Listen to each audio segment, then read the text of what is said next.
Chinnar wildlife സാങ്ച്വറിക്കുള്ളിലുള്ള Thoovanam waterfalls ട്രക്കിങ്ങിന് വേണ്ടി അതിരാവിലെ എണീറ്റ് പളനി ബസ്സും കയറി വെളുപ്പിനെ മൂന്നാർ എത്തിയതാണ്. അവിടെ ട്രക്കിംഗ് സ്പോട്ടിൽ ചെന്നപ്പോഴാണ് കളക്ടറിൻ്റെ ഓർഡർ പ്രകാരം അവരെ ട്രക്കിംഗ് ക്ലോസ് ചെയ്തിരുന്നത്. മഴയും പ്രശ്നങ്ങളൊക്കെ ഉള്ളതുകൊണ്ടാണ് കുറച്ച് നാളത്തേക്ക് ട്രക്കിംഗ് ക്ലോസ് ചെയ്യാൻ ഉത്തരവുണ്ടായിരുന്നത്. ജൂൺ ആദ്യത്തെ ആഴ്ച മൂന്നാറിൽ കനത്ത മഴയൊക്കെ ഉണ്ടായതുകൊണ്ട് ഇവിടുത്തെ ടൂറിസ്റ്റ് സ്പോട്ടുകളെല്ലാം അടച്ചിരുന്നു. അപ്പോൾ ഇപ്പോഴും കുറേ സ്പോട്ടുകളൊന്നും ഓപ്പൺ ആയിട്ടില്ല. അങ്ങനെ ട്രെക്കിംഗ് എല്ലാം മുടങ്ങി സങ്കടപ്പെട്ട് നിൽക്കുമ്പോഴാണ് പെട്ടെന്ന് മനസ്സിലോട്ട് ആനമുടി പീക്കിൻ്റെ ഒരു വിഷ്വൽ കയറി വന്ന്. അപ്പോൾ തന്നെ തൂവാനം നിന്ന് തിരിച്ച് മറയൂരെത്തി. മറയൂരിൽ നിന്ന് മൂന്നാർ ബസ് കയറി ഞാൻ ആനമുടിക്ക് താഴെയായിട്ടുള്ള ഒരു സ്പോട്ടിലെത്തിയത്. കേരളത്തിലെ ഏറ്റവും ഹയസ്റ്റ് പീക്കായ ആനമുടി നിലകൊള്ളുന്ന കേരളത്തിലെ തന്നെ ആദ്യത്തെ നാഷണൽ പാർക്ക്.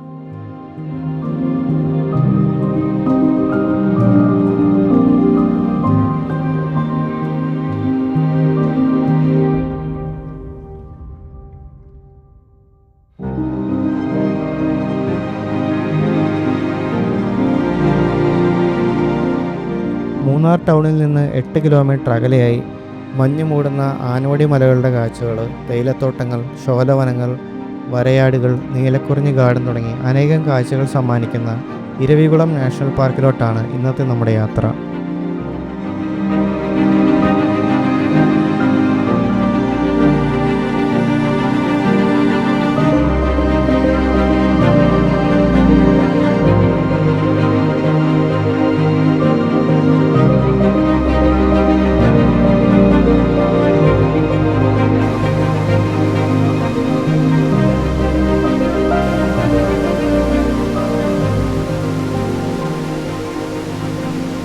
മൂന്നാർ മറയൂർ റോഡിൽ 8 കിലോമീറ്റർ സഞ്ചരിച്ചാൽ നമുക്ക് ഇരവികുളം നാഷണൽ പാർക്ക് എത്താൻ സാധിക്കും. ഇതാണ് നാഷണൽ പാർക്കിൻ്റെ എൻട്രൻസ്. രാവിലെ 8 മുതൽ വൈകുന്നേരം 4 മണി വരെയാണ് ഇവിടുത്തെ ടൈമിംഗ്. ഇവിടെ റൈറ്റ് സൈഡിലായിട്ട് നമുക്ക് പാർക്കിംഗ് ഗ്രൗണ്ട് ഉണ്ട്. ലെഫ്റ്റ് സൈഡിൽ കാണുന്ന ഈ ഒരു ബിൽഡിങ്ങിൽ നിന്നാണ് നമ്മൾ മുകളിലോട്ട് കൊണ്ട് ടിക്കറ്റ് എടുക്കേണ്ടത്. ടിക്കറ്റ് ചാർജ് മുതിർന്നവർക്ക് 200 രൂപ, കുട്ടികൾക്ക് 150 രൂപ, ഫോറിനേഴ്സിന് 500 രൂപയാണ്. അതുപോലെ വീഡിയോ ക്യാമറയ്ക്ക് 350 രൂപയും സ്റ്റിൽ ക്യാമറയ്ക്ക് 50 രൂപയും ഫീസ് ഈടാക്കുന്നുണ്ട്. മിനി ബസ്സിലാണ് ഇവിടുന്ന് മുകളിലോട്ടുള്ള യാത്ര. ഇവിടുന്ന് രാജമല വരെയാണ് നമുക്ക് യാത്ര ചെയ്യാൻ പറ്റുക. ഈ ഒരു ബിൽഡിങ്ങിൽ തന്നെയായി VR എക്സ്പീരിയൻസ് ഇവർ ഒരുക്കിയിട്ടുണ്ട്. അതിനുവേണ്ടി സെപ്പറേറ്റ് ടിക്കറ്റ് നമ്മൾ എടുക്കണം. അതുപോലെ തന്നെ മറ്റ് റിഫ്രഷ്മെൻറ്റ്സും ടോയ്ലറ്റ് സൗകര്യങ്ങളും അതുപോലെ തന്നെ റെസ്റ്റോറൻറ്റും ഇവിടെ അവൈലബിൾ ആണ്. നമ്മുടെ ടിക്കറ്റ് പാസിൽ ഫിക്സഡ് ബസ് നമ്പർ ഒന്നുമില്ല. ഇവിടെ കണ്ടിന്യൂസ് ബസ്സുകൾ ഇങ്ങനെ എപ്പോഴും വന്നുകൊണ്ടിരിക്കും. അത് നിറയുന്നതനുസരിച്ചിട്ട് അടുത്തത് ഇങ്ങനെ മാറി മാറി നമുക്ക് കയറാവുന്നതാണ്. തിരിച്ച് നമ്മൾ വരുന്നതും ഈ ഒരു ബസ്സിൽ തന്നെയാണ്. വീക്ക് ഡേയ്സും വീക്കെൻഡും ഒരേപോലെ തിരക്കുള്ള ഒരു സ്ഥലം കൂടിയാണ് ഇരവികുളം നാഷണൽ പാർക്ക്. എല്ലാവർക്കും പെട്ടെന്ന് എത്തിച്ചേരാനുള്ള ഒരു സൗകര്യവും അതുപോലെ ഏത് പ്രായക്കാർക്കും വരാൻ പറ്റിയതായതുകൊണ്ടാണ് ഈ ഒരു തിരക്ക്. മൂന്നാറിൽ നിന്ന് വെറും 8 കിലോമീറ്റർ മാത്രമേ ഇങ്ങോട്ട് ദൂരമുള്ളൂ. ഫാമിലീസിനാണ് ഈ ഒരു സ്പോട്ട് ഏറ്റവും നന്നായിട്ട് എൻജോയ് ചെയ്യാൻ പറ്റുക. കാരണം ഈ മഴക്കാലത്ത് വളരെ സേഫായിട്ട് നമുക്ക് പോയി വരാൻ സാധിക്കും. പകുതിയോളം യാത്ര ഈ ഒരു ബസ്സിലും ശേഷം വളരെ സേഫായിട്ടുള്ള ചെറിയ ഹൈക്ക് മാത്രമാണ് ഇവിടെ ഉള്ളത്. വീഡിയോ എടുക്കുന്നതുകൊണ്ട് ഫ്രണ്ട് സീറ്റിൽ തന്നെ ഇരിക്കാൻ പറ്റി. നിങ്ങൾ ഒറ്റയ്ക്കൊക്കെ വരുവാണെങ്കിൽ ഇതുപോലെ ഫ്രണ്ട് സീറ്റിൽ ഇരുന്ന് തന്നെ ഈ ഒരു റൈഡ് എക്സ്പീരിയൻസ് ചെയ്യാൻ ശ്രമിക്കുക.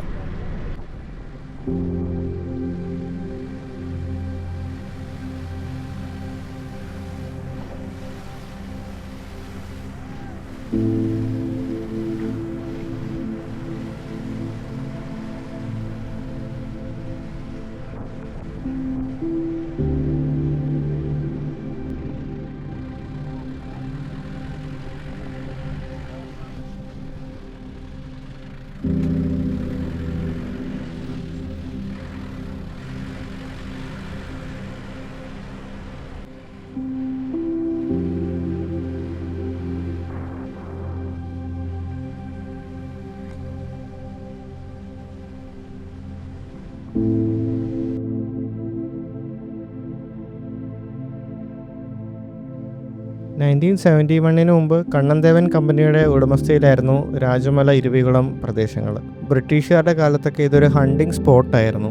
നീലഗിരി താറും അതുപോലെ തന്നെ മറ്റു മൃഗങ്ങളെയൊക്കെ അവർ വേട്ടയാടിയിരുന്നു. 1971 ശേഷം കേരള ഗവൺമെൻറ്റിൻ്റെ ഉടമസ്ഥയിൽ ഈ സ്ഥലം വരുന്നു. അതിനുശേഷമാണ് ഇവിടുത്തെ എൻഡേഞ്ചേർഡ് ആയിട്ടുള്ള ഒരുപാട് മൃഗങ്ങളും അതുപോലെ തന്നെ മറ്റ് സസ്യങ്ങളും എല്ലാം പ്രൊട്ടക്റ്റ് ചെയ്യാൻ വേണ്ടി ഇതിനെ ഒരു വൈൽഡ് ലൈഫ് സാങ്ച്വറി ആയിട്ട് പ്രഖ്യാപിക്കുന്നത്. ശേഷം 1978 ഇതൊരു നാഷണൽ പാർക്കായിട്ട് ഡിക്ലെയർ ചെയ്തു.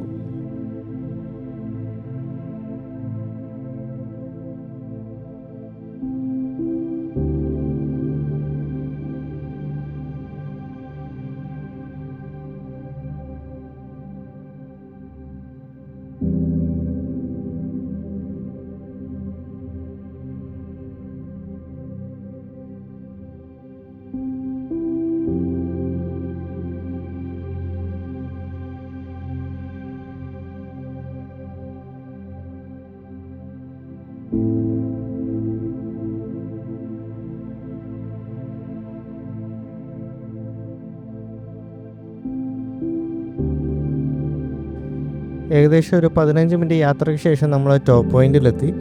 ഇവിടെ നിന്ന് ഇനി ബാക്കി നമ്മൾ നടന്നാണ് കയറേണ്ടത്. അതുപോലെ തന്നെ പ്രായമുള്ളവർക്കും നടക്കാൻ ബുദ്ധിമുട്ടുള്ളവർക്ക് വേണ്ടി ഇലക്ട്രിക് വാഹനങ്ങളും ഇവിടെ അവൈലബിൾ ആണ്.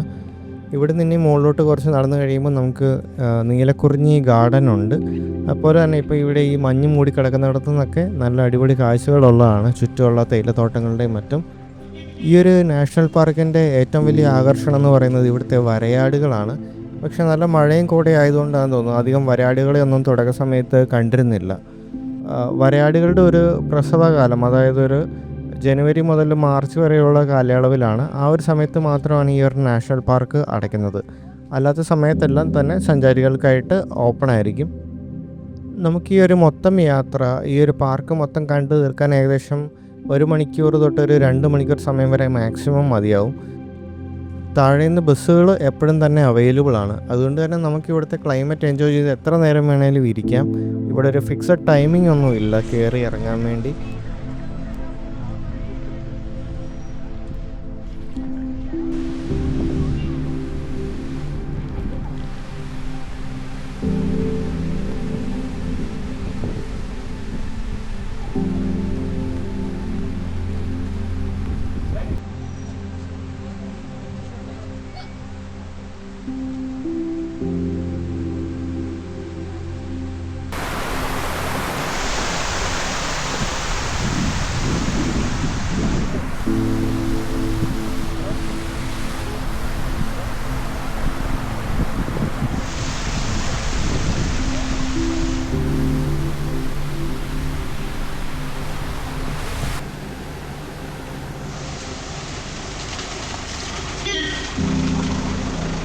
രാജമലയുടെ ലാസ്റ്റ് പോയിൻ്റ് ഇവിടെയാണ്. ഇതിനപ്പുറത്തേക്ക് നമുക്ക് പോകാൻ സാധിക്കത്തില്ല. ഇതിനപ്പുറത്തോട്ട് വന്യമൃഗങ്ങളും അതുപോലെ ഒത്തിരി പ്രൊട്ടക്റ്റഡ് ആയിട്ടുള്ള സ്പീസീസ് എല്ലാം തന്നെ ഉള്ളതാണ്. അതുകൊണ്ടാണ് ഒത്തിരി ആൾസഞ്ചാരം അനുവദിക്കാത്തത്. ആ ഒരു ട്രയലിനകത്ത് ഒരുപാട് നല്ല വ്യൂ പോയിൻറ്റ്സ് ഇവരുടെ വെബ്സൈറ്റിലൊക്കെ കണ്ടിരുന്നു. പക്ഷേ അതൊക്കെ റെസ്ട്രിക്റ്റഡ് ആണെന്ന് ഞാൻ പിന്നീടാണ് അറിഞ്ഞത്. വരയാടുകൾ കൂടാതെ കാട്ടുപോത്തും പുള്ളിപ്പുലികൾ എല്ലാം തന്നെ ഈ ഒരു കാട്ടിനകത്തുണ്ട്. അപ്പം പ്രിഡേറ്റേഴ്സ് കൂടുതൽ ഉള്ളപ്പോഴാണ് വരയാടുകൾ മനുഷ്യരുടെ ഇടയിലോട്ട് കൂടുതൽ വരുന്നത്.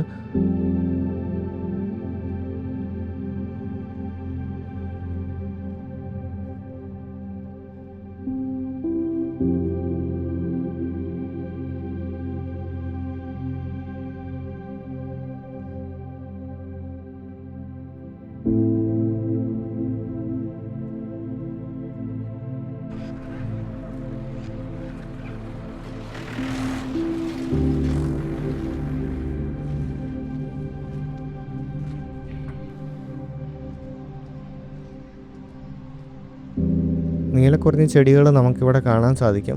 ഈ ഒരു ഫെൻസിൻ്റെ ഉള്ളിൽ നിന്നുകൊണ്ട് മാത്രമേ നമുക്ക് നീലക്കുറിഞ്ഞി കാണാൻ സാധിക്കത്തുള്ളൂ. മറ്റു സ്ഥലങ്ങളിലൊക്കെ നീലക്കുറിഞ്ഞി പൊത്തപ്പം ഒരുപാട് പേര് അത് പറിച്ച് നശിപ്പിക്കുന്നൊക്കെ ഉണ്ടായിരുന്നു.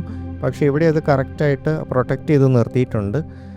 കുറച്ചധികം ചെടികൾ നമുക്കിവിടെ കാണാൻ സാധിക്കും. ഇപ്പം ബ്ലൂംഡ് അല്ല, 12 വർഷത്തിലൊരിക്കലാണ് നീലക്കുറിഞ്ഞി ബ്ലൂം ചെയ്യുന്നത്. 2018 അവസാനമായിട്ട് ബ്ലൂം ചെയ്തതെന്നാണ് പറയപ്പെടുന്നത്. ഇനിയിപ്പോൾ 2030 നമുക്ക് ഇവിടെ നീലക്കുറിഞ്ഞി കാണാൻ സാധിക്കും.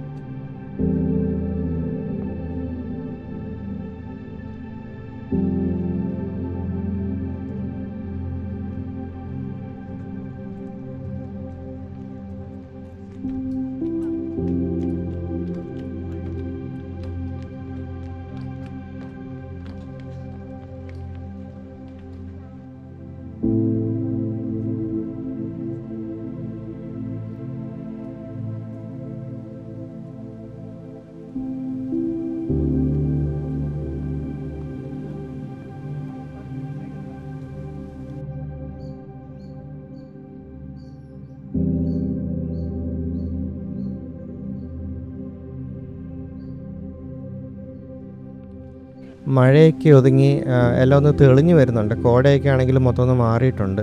അപ്പോൾ നമ്മൾ മിസ് ചെയ്ത കുറേയധികം അടിപൊളി കാഴ്ചകൾ ഇനി കാണാൻ സാധിക്കും.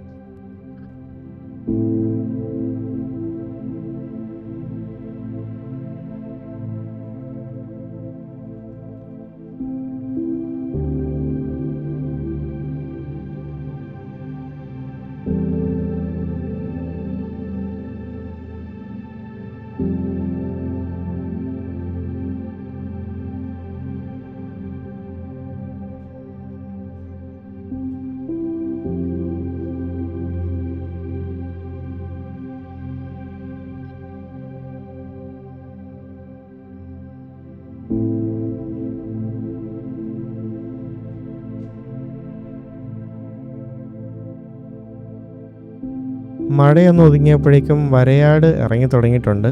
നമുക്കിപ്പോൾ ആ എൻട്രൻസ് പോയിൻറ്റിൻ്റെ അടുത്തായിട്ട് തന്നെ ഒരു വരയാടിനെ കാണാൻ പറ്റി. ശരിക്കും ഒത്തിരി മഴയില്ലാത്ത സമയത്ത് നമുക്ക് കൂട്ടത്തോടെ തന്നെ വരയാടുകളെ കാണാൻ സാധിക്കുന്നതാണ്. വരയാടുകളെ തൊടാനോ ഫീഡ് ചെയ്യാനോ ഉള്ള പെർമിഷൻ നമുക്കില്ല.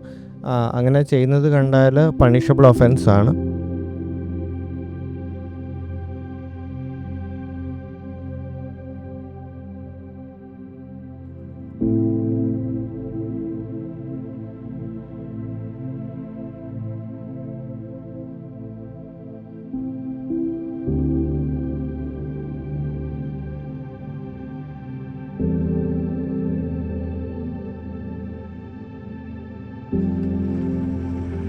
ഓൾമോസ്റ്റ് ഒരു 2 മണിക്കൂറോളം ഞാനിവിടെ സ്പെൻഡ് ചെയ്തു. വീഡിയോ എടുക്കാനും അല്ലാതെയൊക്കെ ആയിട്ട്. എസ്പെഷ്യലി വെയിലൊക്കെ ഒന്ന് തെളിഞ്ഞു തുടങ്ങിയപ്പോഴത്തേക്കും ആ കാഴ്ചകളൊക്കെ ഗംഭീരമായിരുന്നു. ആനമുടി പീക്കിൻ്റെ കാഴ്ച നമുക്ക് എത്ര കണ്ടാലും മടുക്കാത്തതാണ്. മറയൂർ റോഡിലൊക്കെ ട്രാവൽ ചെയ്യുമ്പം ആനമുടി പീക്കൊക്കെ നമ്മളിങ്ങനെ നോക്കി നിൽക്കും. മഞ്ഞൊക്കെ മൂടി ഇങ്ങനെ കിടക്കുന്ന കാണാൻ തന്നെ ഭയങ്കര ഭംഗിയാണ്. അതിന് ഏറ്റവും അടുത്ത് അതിൻ്റെ ഏറ്റവും ഭംഗിയിൽ കാണാൻ പറ്റിയ ഒരു സ്ഥലം കൂടിയാണ് നാഷണൽ പാർക്ക്. ഒരു ലോങ് ഡ്രൈവ് ഒക്കെ ഇഷ്ടപ്പെടുന്നവരാണെങ്കിൽ നിങ്ങൾക്ക് രാവിലെ മൂന്നാർ എത്താം. അവിടുന്ന് മറയൂർ റോഡ് കയറി ഇവിടെ ഇരവികുളം നാഷണൽ പാർക്കിൽ 1 ഹവറൊക്കെ സ്പെൻഡ് ചെയ്തിട്ട് അവിടുന്ന് മറയൂർ കാന്തല്ലൂർ കാഴ്ചകളൊക്കെ കണ്ട് ചിന്നാർ ചെക്ക് പോസ്റ്റ് എല്ലാം കടന്ന് ഉടുമൽപ്പെട്ട് റോഡ്, അതായത് ഒരു കംപ്ലീറ്റ് ഫോറസ്റ്റ് റോഡാണ് ചിന്നാർ വൈൽഡ് ലൈഫ് സാങ്ച്വറി വഴി. അതുവഴി കയറി നമുക്ക് ഉടുമൽപ്പെട്ട് പൊള്ളാച്ചി അങ്ങനെ എത്താം. പൊള്ളാച്ചിയിൽ നിന്ന് നമുക്കൊന്നെങ്കിൽ വാൽപ്പാറ വഴി തിരിച്ച് തൃശ്ശൂർ ഡയറക്ഷൻ, അതായത് അതിരപ്പള്ളിയൊക്കെ കണ്ട് ചാലക്കുടി എത്താം. അതല്ലെങ്കിൽ പൊള്ളാച്ചിയിൽ നിന്ന് നേരെ കൊല്ലങ്കോട് കയറി നമുക്ക് തൃശ്ശൂർ ഡയറക്ഷനിൽ എത്താൻ സാധിക്കുന്നതാണ്.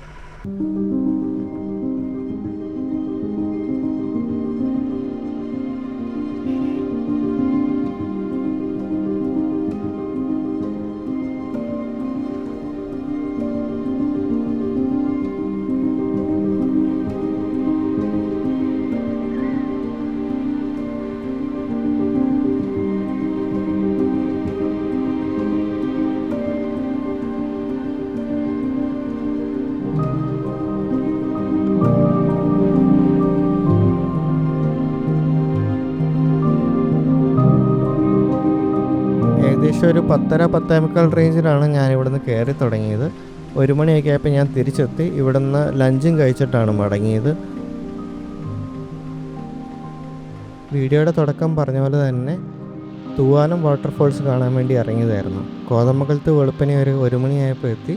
അവിടുന്ന് ഒരു പളനി ബസ് കയറി മറയൂർ രാവിലെ 5:30 ആയപ്പോൾ എത്തി. അവിടുന്ന് പിന്നെ മറയൂർ ഗ്രാമമൊക്കെ നടന്നു കണ്ട് ഒരു ചായയൊക്കെ കുടിച്ചിട്ട് പതുക്കെ ആലമ്പട്ടി എക്കോ ഷോപ്പിൻ്റെ അങ്ങോട്ട് പോയി. അവിടെ നിന്നാണ് തൂവാനം വാട്ടർഫോൾസ് ട്രെക്കിംഗ് സ്റ്റാർട്ട് ചെയ്യുന്നത്.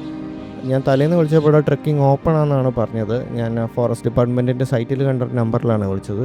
പക്ഷേ ഇവിടെ വന്നപ്പോൾ അത് സ്റ്റിൽ ക്ലോസ്ഡ് ആണെന്നാണ് പറഞ്ഞത്. സൈറ്റിൽ കിട്ടിയ നമ്പറിൽ നിന്ന് വിളിച്ചിട്ട് നമുക്ക് റോങ് ഇൻഫർമേഷൻ കിട്ടിയതുകൊണ്ട് ഇവിടുത്തെ ഒരു സ്റ്റാഫിൻ്റെ നമ്പർ മേടിച്ചിട്ടുണ്ട്. അവർ കറക്റ്റായിട്ട് പറഞ്ഞു തരും. ഇനി നല്ലൊരു അടിപൊളി ട്രെക്കിംഗ് ആണ്. ഫോറസ്റ്റിൻ്റെ അകത്തൂടെ നടന്ന് തൂവാനം വെള്ളച്ചാട്ടത്തിലെത്തുന്ന ഒരു പാക്കേജാണ്. എന്തായാലും മഴയൊക്കെ ഒതുങ്ങി വീണ്ടും പഴയ പോലെ എല്ലാ സ്പോട്ടുകളും പെട്ടെന്ന് തുറക്കണം എന്നുള്ളൊരു ആഗ്രഹമേ ഉള്ളൂ. അപ്പം താങ്ക്സ് ഫോർ വാച്ചിങ്. അടുത്തൊരു വീഡിയോ ആയിട്ട് നമുക്ക് വീണ്ടും കാണാം.